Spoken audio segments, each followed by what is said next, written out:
Alright, welcome to the Way of the Warriors UFC 128 review.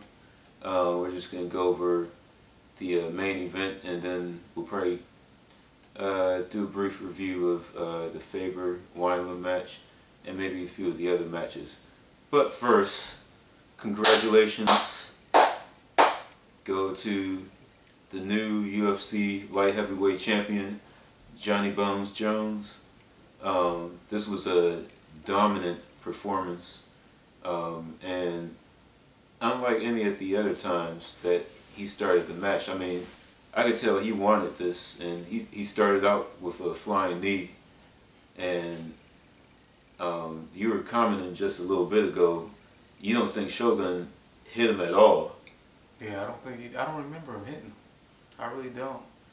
I think he might have grazed him like once. And I guess he almost caught him in, from the back when he tried his spinning elbows for like the second time. Yeah, times, but he was so. I mean, Jones is just so gifted; he can get out of his own mistakes, even against a fighter at the level of Shogun. Yeah, but I think by that time he was already a little bit tired, and yeah, he couldn't really do anything to counter that. But yeah, it was just, and we all knew at some point he was going to take Shogun down. It's like. Yeah. It was like no doubt in anyone's mind. It was just a matter of when. Yeah, I think Shogun, Shogun I'm sure trained for it and was expecting it, but I didn't think he didn't realize how good John Jones could be. Especially John Jones corrected some things as far as he kicked a lot more than he has in his past fights. Right. Because it seemed like he'd be susceptible to somebody like Roa, with the kicks. I thought that maybe Roa could have advantage, in that aspect. Will be able to take advantage of that, but John Jones was moving around. He kept switching his styles, his stances, and kind of threw Shogun off off base and landed a lot of kicks. It was crazy, but it was a dominant match. And yeah, once he had him down, he was throwing them bows, and I think the one strike, at least before the knockout blow, but the one strike that was like the feature strike for that match was he had him held up against the cage. You know what I'm saying? And just for good measure. And then he did a spinning back fist or back elbow against the cage. And I think that was the one that people were really like, Yeah, it looked a little more spectacular than it really was, because his arm was like already on him. And when he, and that just kind of like, it was kind of more like a push. It was still effective, but it wasn't like the one he got on Bonner. That's the best spinning elbow I've ever seen. But yeah, that definitely he had momentum throughout the whole match. Dominant match. He's the best in the business in the light heavyweight division, and he'll just run through Rashad Evans next. Yeah. One thing I had to comment, and just fighting stuff aside, at least in terms of the moves and everything, strategy, dude is kind of humble, because in a sense that he could have killed Shogun at any moment. At least that's what it seemed like to me.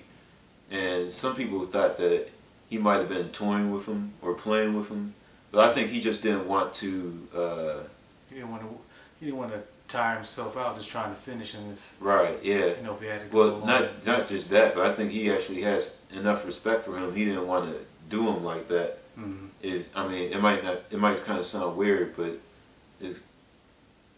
comparative to any other sport, you know what I'm saying, he didn't want to, I guess, run up the score on him. He just wanted to let it naturally. Yeah, just disrespect and honor his opponent, especially just somebody like Shogun. Progress into a natural butt whooping, if that makes any sense to you. But then of course his post-fight interview, you know what I'm saying, he thanking everybody, thanking his team and everything, and of course giving props to who he believes in. You know what I'm saying, and like I said, you hardly, if ever, hear much trash talking from him, and he stays humble, he stays very grounded, you know what I'm saying, in and out of the fights. And I think you were talking about a story about before the match. Yeah, he ended up arresting. Well, he helped apprehend a thief trying to break in the car. He was just trying to meditate, you know, at a waterfall, and they spotted a guy. Him and a few of his trainers spotted a guy trying to steal some, break into a car, steal some things out, and they ran him down. John Jones, naturally, since him being the youngest one, he caught him and foot swept him from behind, and then they pretty much got him from there. The trainers got John Jones off of him just to keep him safe, for him ready to stay for the fight, and they apprehended him, and that's it. The cops eventually came. About 7.5 hours before the fight. That's ballsy and gutsy. Yeah. To risk that, you know what I'm saying, just to apprehend the, you know, petty car thief. You know what I'm saying? Got the money on the line, match on the line, title on the line, and he playing Captain America. He playing, well, I'm not going to say Captain America, but yeah, he's playing Superman. Hey, apprehend the suspect, win MMA title, world title, all in one day. You know? just another day at the office. Yeah, basically. But yeah, once again, hats off, congrats to John Jones. You know, I'm looking forward to the Rashad Evans match. Although, I mean, I don't see how Rashad is going to beat him, but like I said, it'll be nice to see, though. And given that they're training partners, I'm sure Rashad might have an idea. Yeah, that'll work. That'll help. I mean, at least a little bit. Rashad will have the most knowledge about how much John Jones' chin can take, because we still didn't really see. Yeah, we still haven't seen it yet. We still didn't really see how much damage John Jones can take, but in that aspect, I think Rashad might have an advantage, because he trains with him, he knows, you know, if there are any weak spots, you know, just any previous injuries or anything like that. But otherwise, I don't see how Rashad can beat John Jones. But we'll go ahead and move on to the Uriah Faber Wineland match. I was kind of surprised. I was surprised at Wineland's takedown defense. At least initially, yeah. Yeah, he surprised me. He was a little better than I thought. Yeah. But Uriah Faber's still just a more experienced fighter. More experienced, shoot. And in fact, he looked like he was the quicker fighter. Yeah. He was able to tag him almost at will, it seemed at times. And he was very clever in the second round when he finally took him down. He got the single leg, and then he swept him. And after that, you know, it was a done deal. He pretty much controlled the last 2 rounds. First round definitely went to Wineland, but he wasn't that bad. I mean, he still got some work to do. Wineland, still a young guy. He's got a decent future if he works on his ground game a little more, gets some more experience. He could be a contender for a while there at that division. Yeah. Now, are there any other matches that you want to talk about? Well, Shab knocked out Crow Cop the second time in a row. If Crow Cop been knocked out, it might be time to get into the Tito Ortiz, Chuck Liddell. Well, it hasn't been as bad as Liddell's knockouts, but yeah. It's almost getting time to maybe hang it up. But I mean, he was giving dude some good comp, and he did bloody up dude. Yeah, I mean, Brendan Schaub a little bit. He did, but I mean, Crow Cop still. I mean, he's still better than Liddell and Tito Ortiz. Way better. Yeah, way better than them. But I mean, it's just he's getting into the twilight of his career. But I called it, like, you know, and the one thing I noticed about Crow Cop, at least now, I mean, in his pride days, it didn't really matter because he was banging, but now it's like he has trouble fighting dudes that are bigger than him. Yeah. I mean, it showed Frank Mir when he fought against me. It's like he was scared. Yeah. To like open up and use his kicks against Mir. And, you know, once he opened up a little bit, he got caught.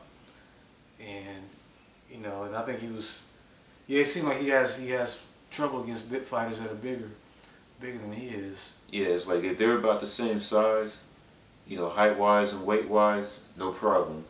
But yeah, the moment they're about, you know, a couple inches taller or like 20 pounds heavier, you know, I mean, he's fought guys bigger. It's just, He's just not as young. But I mean, even in this Right, fight, exactly. Yeah. Even in this fight, he was really, controlled. Yeah, he actually was doing a good job. It's just he just got caught with that punch, and that, and that really. Yeah. I mean, I'm just looking at it again. It's like it wasn't really a clear shot. It almost like he took a harder shot when he landed on the mat. Yeah, exactly. And then Schaub topped it off by just getting him. Yeah, finished it. While he was on the ground, and then he was really out of it then. Yeah, and the other thing to note was the ref Herb Dean had stopped it and deducted the point off of Brendan Schaub for hitting him in the back of the head. Now, it didn't really look all that hard, but of course you don't know that. You're not allowed to do that, though. But yeah, it's who knows how much that might have affected him. So yeah, so I guess he didn't let it get to the judges. It's one thing you don't want to do now. Way they've been judging matches here lately. Yeah. Yeah, but was there anything else? Well, let's see. 1 Miller won, 1 Miller lost. Yep. Yeah. Yeah. So they're looking at possibly giving Dan Miller a title shot once the Edgar Maynard. I hope not. They need to give Anthony Pettis the title shot. He was supposed to get it originally. They need to. Whoever wins that fight needs to fight Anthony Pettis after Pettis beats whoever. Who's he fighting? Who cares? The winner of Edgar Maynard, which will probably be Edgar, have Edgar fight against Pettis, and then Miller can get a shot. All right. That's how I feel about it. I want to see Pettis get the shot. As long as he's in line. Yeah.